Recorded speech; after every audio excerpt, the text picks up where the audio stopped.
It began innocently enough with a gift. A DNA testing kit, one of those trendy ones advertised as unlocking your ancestry. My wife, Victoria, brought it home one evening, beaming with excitement. "Let's do this as a family," she said, her voice brimming with enthusiasm. She had always loved family activities, whether it was Sunday hikes or our weekly trivia nights. This, she said, was a new way to connect with our roots. At first, I wasn't sold. My heritage wasn't a mystery. My parents had drilled into me stories of our Scandinavian lineage, peppered with tales of Viking ancestors and old traditions. But Victoria had a way of convincing people, her charm impossible to resist. Even our 8-year-old daughter, Lily, was intrigued.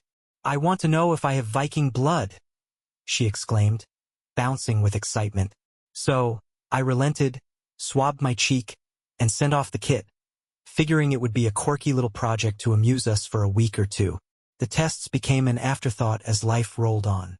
Victoria stayed busy managing her boutique bakery, and I had just taken on a demanding project as a civil engineer. Our days blurred into a rhythm of school pickups, rushed dinners, and bedtime stories. Lily was the glue of our household, her boundless energy and questions filling our lives with light. On the surface, things were steady. Beneath, cracks were beginning to form. Weeks later, an email from the DNA company landed in my inbox. I opened it during a lunch break, expecting to find confirmation of my Nordic ancestry, maybe some distant cousins scattered across the globe. The results were what I'd expected. Mostly Scandinavian, a touch of Irish. Then I noticed a section labeled, "Close Relatives." I clicked on it out of curiosity. Names of distant cousins appeared, and my heart warmed at the thought of sharing them with Lily later. But then I noticed something odd. Lily's name wasn't listed as a parent-child match. I refreshed the page, thinking it must have been a glitch, but the result remained the same. According to this test, Lily wasn't biologically related to me. At first, I laughed it off, telling myself there had to be a mistake. Perhaps our samples had been mislabeled, or maybe I'd done something wrong when swabbing. The thought of Victoria's betrayal didn't even cross my mind, not at first. But the nagging doubt planted itself, and I couldn't shake it. I ordered another kit, this time double-checking every step. Waiting for those results felt like an eternity. When the second test confirmed the first, my world tilted on its axis. The data was clear. Lily wasn't my biological daughter. Victoria's joy over the initial results stood in sharp contrast to my growing unease. "Isn't it incredible?" she gushed one night, showing me her heritage breakdown. I forced a smile, my mind screaming with questions I didn't dare voice. Was it possible there was some mistake? Or was there something darker beneath the surface of our happy family? Memories began to surface, moments I had dismissed at the time but now viewed through a darker lens. Lily's birth had been a whirlwind, arriving 2 weeks early after Victoria attended a work retreat. She'd gushed about how supportive her colleagues had been during the pregnancy, especially one man, David. At the time, I thought nothing of it. Now, the name echoed in my mind like a warning bell. Driven by the need for clarity, I began searching through old photos, messages, and documents. Late one night, while Victoria was asleep, I accessed her email. I told myself it was just to check for work-related files, something innocuous. Instead, I stumbled across a string of messages archived from nearly a decade ago. The emails were between Victoria and David, a colleague from her time at the firm. At first, their tone seemed professional, filled with discussions about deadlines and client meetings. But as I scrolled further, the exchanges grew more personal. They teased each other, shared inside jokes, and exchanged flirty comments. One email stood out among the rest. Dated roughly 9 months before Lily was born. It read, "That weekend was unforgettable. I can't wait to see you again."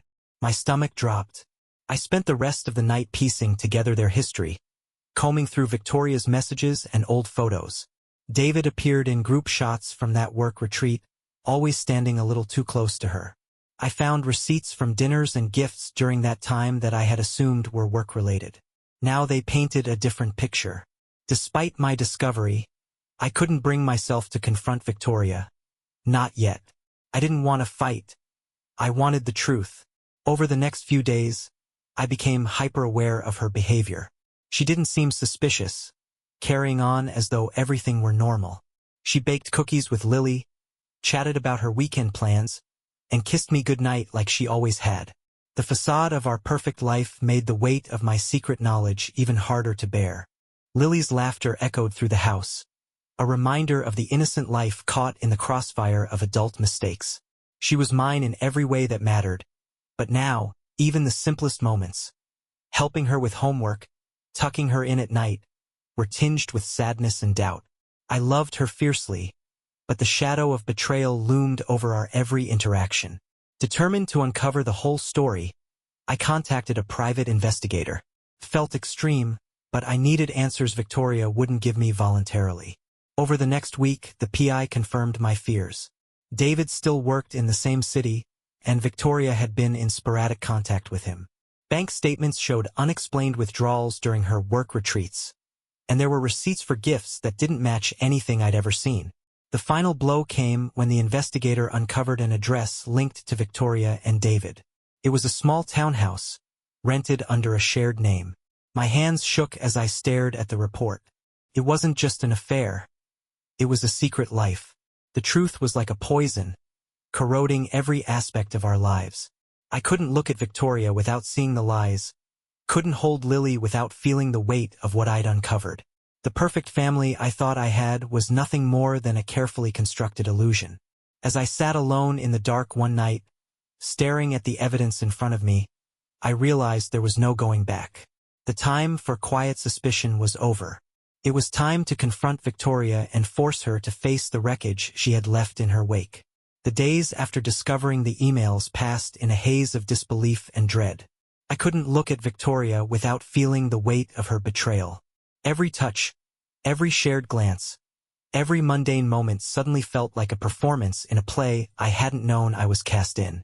The love I trusted implicitly now felt like a hollow shell, its core eroded by secrets. I knew I couldn't hold on to this knowledge alone. It was eating me alive, each unanswered question clawing at my resolve. But how could I bring it up? What words could possibly encompass the magnitude of what I had uncovered? My biggest fear wasn't the confirmation of Victoria's betrayal. It was the fallout, the possibility that the truth would shatter everything I had built my life around. Only one thing kept me grounded: Lily. She was innocent in all of this, her laughter and curiosity a stark contrast to the storm brewing within me.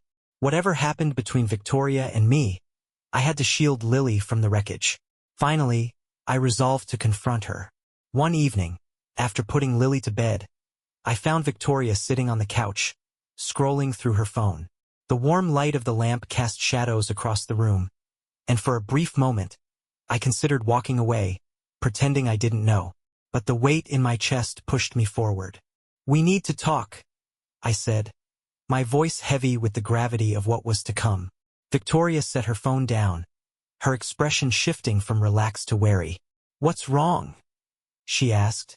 Though I could tell from her tone she already sensed something serious. I began with the DNA test, framing it as a strange anomaly. Her confusion seemed genuine at first, her brow furrowing as I explained the results. "That can't be right," she said, her voice tinged with nervous laughter. "There must have been a mistake." Then I told her about the second test. Her face paled as the words left my mouth, and her hands clutched at the throw pillow beside her. I don't understand," she stammered, but her voice lacked conviction. I took a deep breath and mentioned the emails. Her reaction was immediate. Her eyes widened, and her shoulders stiffened. When I said David's name, tears sprang to her eyes. The silence that followed felt suffocating. "I need the truth," I said, my voice firmer now. "All of it." Victoria broke down, her words spilling out in fragments between sobs. She admitted to the affair, saying it had started during a stressful period at work. David had been a project manager on a big account, and they had spent long hours together. What began as harmless conversations had escalated into something she hadn't intended. She insisted the affair had ended quickly, long before Lily was born. "I never imagined she might not be yours," she said, her voice cracking. "I swear I didn't know." Her explanation felt like a knife twisting in my chest. Was it possible she hadn't known?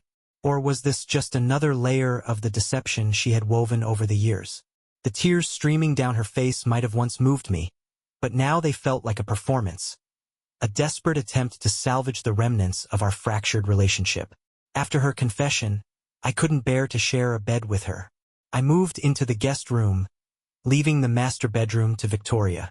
The house felt like a war zone, each room carrying the tension of unspoken words and unresolved anger. We maintained a fragile peace for Lily's sake, but every interaction between Victoria and me was strained, the air thick with mistrust. Victoria begged me to attend counseling with her. She promised to be transparent, to do whatever it took to rebuild what we had lost. But every time I looked at her, I saw David's shadow, his name echoing in my mind. The life we had built together now felt like an elaborate lie, and I didn't know if I could ever trust her again. Lily became my anchor. I poured all my energy into being the father she needed, even as my heart broke knowing the truth. She was still my daughter in every way that mattered, and I refused to let Victoria's choices rob her of the stability she deserved. Despite Victoria's confession, I needed clarity. Had she truly not known, or had she deliberately kept me in the dark? The only person who could answer that was David. Using the email thread, I tracked him down. It felt surreal arranging to meet the man who had upended my life, but I needed answers. David agreed to meet at a quiet cafe, his tone in our brief emails polite but guarded. When I arrived, I was struck by how ordinary he looked. This was the man who had destroyed my family, and yet he seemed so normal. David was surprisingly forthcoming. He admitted to the affair, acknowledging it as a mistake. It was a lapse in judgment, he said, his voice steady but tinged with regret.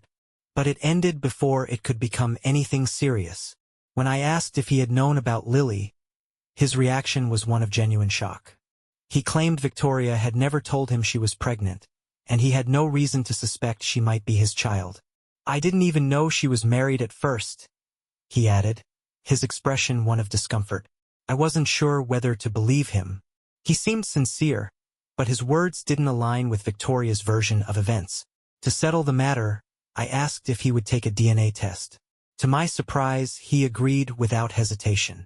The test results came back within a week, confirming what I had already suspected. David was Lily's biological father. When I told him, his reaction was a mix of shock and guilt.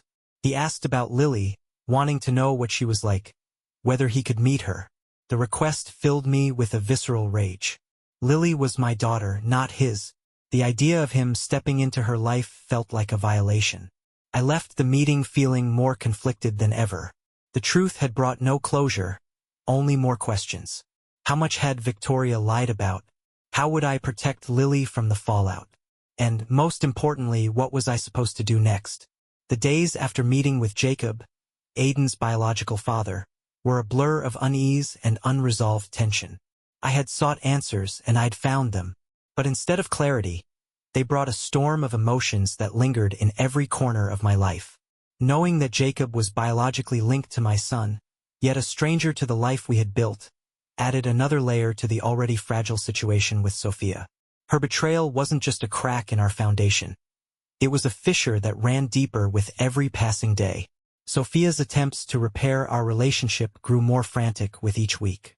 She suggested counseling, promised transparency, and made grand gestures to prove her commitment. But to me, it all felt performative, too little, too late. Her words were drowned out by the weight of her actions, the years of lies that had festered beneath the surface of our marriage. I began avoiding her whenever possible, leaving earlier for work and coming home after Aiden was already asleep. My nights were spent at the gym or wandering aimlessly through the city, searching for answers that didn't exist. At home, the silence between us was deafening. Conversations were reduced to logistics: who would pick up Aiden, who would handle dinner, while the deeper issues remained unspoken. Through it all, Aiden was my anchor. His laughter, his boundless energy, his unshakable belief that his world was secure. They reminded me why I had to stay strong. But every time I tucked him into bed, I was haunted by the question of how much longer I could shield him from the truth. One evening, as I prepared dinner, there was a knock at the door. When I opened it, I found Jacob standing there, his expression hesitant but determined. He apologized for showing up unannounced and said he needed to speak with me. Reluctantly, I stepped aside and let him in. Over a tense cup of coffee, Jacob explained that he had been thinking a lot about our last conversation. He reiterated his apologies, acknowledging the hurt his actions had caused. But then he dropped a bombshell. He wanted to meet Aiden. Not as a father, but as someone who wanted to know the boy who shared his blood. I don't want to disrupt his life, Jacob said earnestly. I just want to know him, even if it's from a distance. His request sent a jolt through me. It wasn't confrontational or demanding. It was quiet and almost apologetic, but it unsettled me all the same. I told him I needed time to think and asked him to leave. As he walked out the door, I felt the walls of my carefully constructed reality begin to tremble. That night, Sophia approached me in the kitchen, her face pale and her hands shaking. She held an envelope, which she placed on the counter between us. I've been holding on to this for too long, she said quietly. You deserve to know everything. The envelope contained letters and photos, pieces of a life she had tried to bury. The letters were exchanges between her and Jacob during the time of their affair. They detailed how their connection had deepened, how she had leaned on him during a rough patch in our marriage. But they also revealed something I hadn't expected. Sophia had known there was a chance Aiden wasn't mine. She had chosen to hide it, convincing herself it didn't matter because I was the one who had been there from the start. Tears streamed down her face as she admitted to her deception. I was scared, she said. I didn't want to lose you, and I didn't want Aiden to grow up without a family. I thought I could bury it and move on. Her words stung, not because they were unexpected, but because they confirmed what I had feared all along. Her betrayal was not a momentary lapse but a calculated decision to keep me in the dark. In the midst of the chaos, Aiden remained blissfully unaware. He continued to be the bright spot in my life, his enthusiasm and curiosity a constant source of comfort. One night, as we played video games together, he paused and looked at me with wide, curious eyes. Dad, why are you and Mom so quiet lately? He asked. Did I do something wrong? His question broke me. I reassured him as best I could, telling him that he had done nothing wrong and that sometimes grown-ups had things they needed to work through. But his words lingered long after he had fallen asleep, a reminder that no matter how much I tried to shield him, he could feel the cracks in our family. The limbo couldn't last forever. Sophia and I were living as strangers under the same roof, and the strain was affecting everything. Our interactions, our parenting, even our ability to make simple decisions. One evening, after Aiden had gone to bed, I told her it was time to face reality. We can't keep pretending, I said. Whatever this is, it's not working anymore. Sophia nodded, tears filling her eyes. I know, she whispered. I just didn't want to let go. We agreed to separate, prioritizing Aiden's well-being above all else. We would share custody, ensuring he felt loved and supported no matter where he was. It wasn't the resolution I had once envisioned, but it felt like the only way forward. Moving out of the house was bittersweet. I found a modest apartment nearby, wanting to stay close to Aiden and maintain a sense of stability for him. The process of starting over was daunting, but it was also liberating. For the first time in months, I felt like I could breathe. Sophia and I remained cordial for Aiden's sake, communicating only about his needs and activities. She seemed to be finding her own path, and while I couldn't forgive her completely, I wished her no ill will. But just as I began to settle into my new routine, another letter arrived, this time from Jacob. He reiterated his desire to meet Aiden, not as a father figure, but as someone who cared about his well-being. He promised to respect my boundaries and left the decision entirely up to me. The letter left me conflicted. Allowing Jacob into Aiden's life could complicate everything, but denying him the opportunity felt equally wrong. As much as I wanted to protect Aiden, I couldn't ignore the fact that Jacob was part of his story, whether I liked it or not. As I stared at the letter, I realized that the decisions I made now would shape the course of Aiden's life. I had to choose carefully, balancing the truth with the need to protect the boy who had become my entire world. The path ahead was uncertain, but one thing was clear.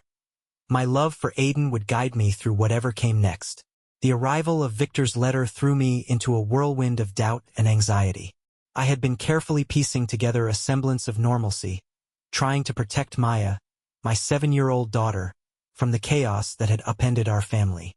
But Victor, the man I now knew to be her biological father, refused to stay in the past. His letter wasn't confrontational.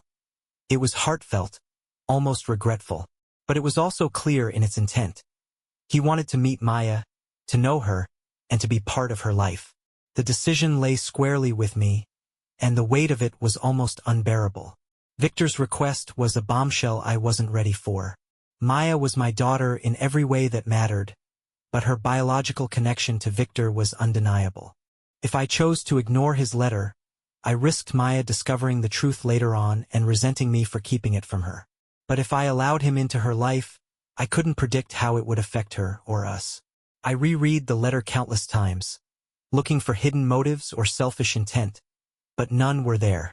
Victor had written that he didn't want to disrupt Maya's life or claim any parental role. He only wanted to know her, even if that meant meeting her just once. His sincerity gnawed at me, complicating my emotions further. Unsure of what to do, I sought advice from my closest friend, Ethan. He had been my confidant throughout the turmoil of discovering Sophia's affair and the revelation about Maya's parentage. Over coffee in his cozy apartment, I laid it all out. The letter, my fears, and the impossible choice before me. Ethan, ever pragmatic, listened without interruption. When I finished, he leaned forward, his brow furrowed in thought. "You have to think about the long game, Jay," he said. "Maya deserves the truth, but she also deserves stability. The question isn't whether Victor should meet her, it's how and when." His words resonated with me. I wasn't just making a decision for today. I was shaping Maya's understanding of herself and her place in the world. Before I could decide how to handle Victor's request, I needed to discuss it with Sophia. Our relationship was still strained, though we'd managed to co-parent Maya amicably since the separation. When I brought up the letter, her reaction was immediate and visceral. She looked horrified, her hands clutching the edge of the table as if bracing herself against a storm. "I never thought he'd come back into the picture," she said, her voice shaking. "This wasn't supposed to happen." Her words only fueled my frustration. "Maya has a right to know," I said firmly. "And Victor has a right to at least ask. You kept this secret for years, but we can't keep it forever." Sophia's eyes filled with tears, and for the first time, I saw genuine remorse. "I just wanted to protect her," she whispered. "And you." Her confession softened my anger but didn't change my resolve. We agreed to present a united front, no matter what decision I made about Victor's involvement. After weeks of agonizing deliberation, I decided to tell Maya the truth. It wasn't a decision I made lightly, but it felt like the only way forward. I wanted her to hear it from me, in a way that emphasized her place in my heart and in our family. One evening, as Maya and I sat on the porch watching the sunset, I broached the subject. I told her about the DNA test, framing it as a story about the uniqueness of families. I explained that while I wasn't her biological father, I was her dad in every way that mattered. Her wide eyes stayed fixed on mine, filled with curiosity and a hint of confusion.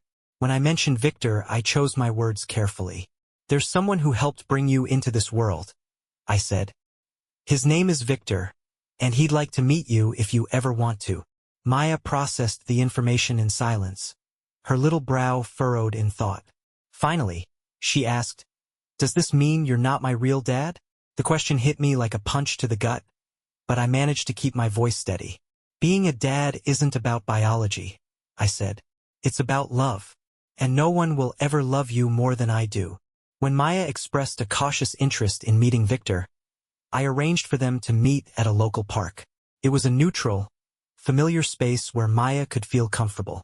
I made it clear to Victor that this meeting was entirely on her terms and that any attempt to overstep would end things immediately. Victor arrived early, his demeanor nervous but composed. When Maya and I approached, he greeted her with a warm smile but kept his distance, letting her take the lead. Their interaction was tentative at first, filled with small talk about school and her favorite hobbies. But as the minutes passed, Maya's natural curiosity took over. She asked him about his favorite books and whether he liked ice cream as much as she did.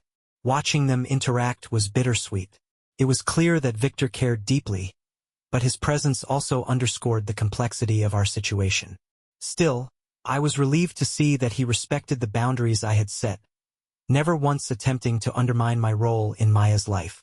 In the weeks that followed, Victor remained in the background, connecting with Maya sporadically but never pushing for more. Sophia and I worked hard to maintain consistency in Maya's life, ensuring that she felt secure and loved. To my surprise, Victor's presence didn't disrupt our dynamic as much as I had feared. If anything, it brought a strange sense of closure to the chaos of the past year. One evening, while cleaning out an old box of Sophia's belongings, I found a journal she had kept during the early days of her affair with Victor. Her entries revealed a woman torn between guilt and longing, someone who had made terrible choices but genuinely loved the family she was risking. One line stood out to me. "I never wanted this to hurt anyone. I just wanted to feel whole again." The words struck a chord. They didn't erase the pain she had caused, but they reminded me that people are complicated and flawed. Sophia's mistakes didn't define her, just as this chapter didn't define me. As Maya grew, she continued to flourish, her world anchored by the love of the people who cared for her. Victor became a small but steady presence in her life, a piece of her story that she embraced without letting it overshadow her bond with me. Sophia and I found a rhythm as co-parents, and though our relationship would never return to what it once was, we forged a sense of mutual respect. Life, I realized, wasn't about perfection. It was about navigating the messiness with grace and choosing love even when it felt impossible. And as I watched Maya play in the yard, her laughter ringing out like music, I knew that despite everything, we were going to be okay. Time, they say, heals all wounds, but it also leaves scars, reminders of the battles fought and the choices made. The months following Maya's meeting with Victor were a delicate dance of balance and boundaries. I had hoped that introducing Victor would bring clarity to our lives, but instead, it introduced a new layer of complexity. As Maya's father in every way that mattered, I was left to navigate this uncharted territory, wondering if I had made the right choice. Maya adjusted to the new dynamic with the resilience only children seem to possess. Victor's presence in her life remained minimal, carefully managed to ensure stability. Their interactions were occasional, a shared picnic here, a short visit to the zoo there. Maya seemed to enjoy these moments but never expressed a desire for more. To her, Victor was a distant yet intriguing figure, like a new character in a story she was just beginning to understand. Still, I noticed subtle shifts in her behavior. She became more curious about family and history, asking questions about where she came from and what it meant to belong. One evening, as I read her a bedtime story, she looked up at me and asked, "Do you think Victor loves me?" Her question caught me off guard, but I answered with the honesty I had promised her. "I think he cares about you in his way," I said. "But love doesn't have to come from just one place. You're surrounded by people who love you more than anything." She nodded, satisfied with my answer, and drifted off to sleep. But her question lingered in my mind, a reminder of the complexities we were all grappling with. Just as I thought we had found a rhythm, a letter arrived that threatened to upend everything. It was from Victor's lawyer, requesting expanded visitation rights. My stomach churned as I read the formal language, the words carefully chosen yet charged with implications. It seemed that Victor wanted more than occasional visits. He wanted to become a fixture in Maya's life. Sophia and I met to discuss the situation. For once, we were on the same page, united in our determination to protect Maya's well-being. The idea of a custody battle loomed over us, a prospect neither of us wanted but were prepared to face. We hired a lawyer who helped us craft a response. The message was clear. While we respected Victor's role in Maya's life, her stability came first. We proposed a strict schedule with defined boundaries, emphasizing that Maya's needs took precedence over any personal desires. Amidst the tense negotiations, an unexpected twist came to light. During the legal proceedings, our lawyer uncovered information that sent shockwaves through me. Victor had another child, a son, around Maya's age, whom he had been estranged from for years.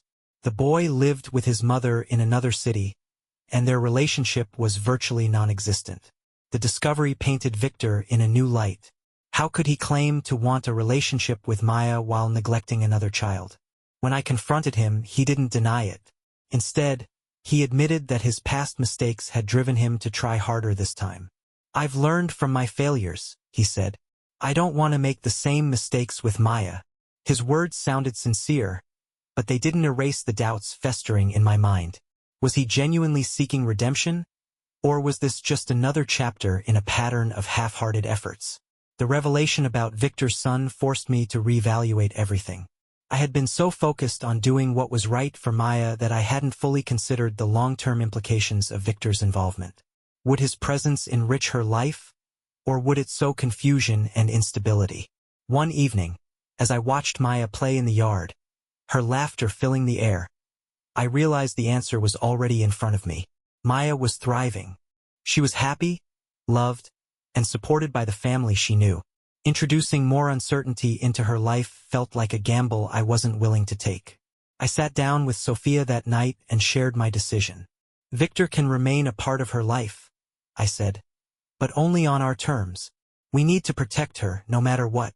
Sophia nodded, her expression a mix of relief and resolve. When I informed Victor of our decision, he was surprisingly understanding. "I don't want to cause more harm," he said. "If this is what's best for Maya, I'll respect it." We agreed on a minimal visitation schedule, one that allowed Victor to maintain a connection with Maya without disrupting her life. It wasn't a perfect solution, but it was one that gave us all a sense of control over an otherwise unpredictable situation. Amid the resolution, Sophia handed me a letter one evening. "I wrote this years ago," she said, her voice trembling. "I think it's time you read it." The letter was raw and heartfelt, filled with confessions and regrets. She admitted that she had always known the truth about Maya's parentage but had been too afraid to face the consequences. "I was selfish," she wrote. "I wanted to hold on to the life we had, even if it was built on lies." Her words didn't absolve her, but they gave me a sense of closure I hadn't realized I needed. Sophia's actions had caused unimaginable pain, but they had also led to Maya, the brightest light in my life. As life returned to a semblance of normalcy, I reflected on the journey we had all been through. The DNA test that had shattered my world had also opened the door to a deeper understanding of love, family, and resilience. Maya continued to thrive, her life enriched by the love and support of everyone around her. Victor remained a distant but steady presence, honoring the boundaries we had set. Sophia and I found a way to co-parent effectively, our shared love for Maya overriding the mistakes of the past. Looking back, I realized that the greatest lesson wasn't about biology or betrayal. It was about the choices we make when faced with the unexpected.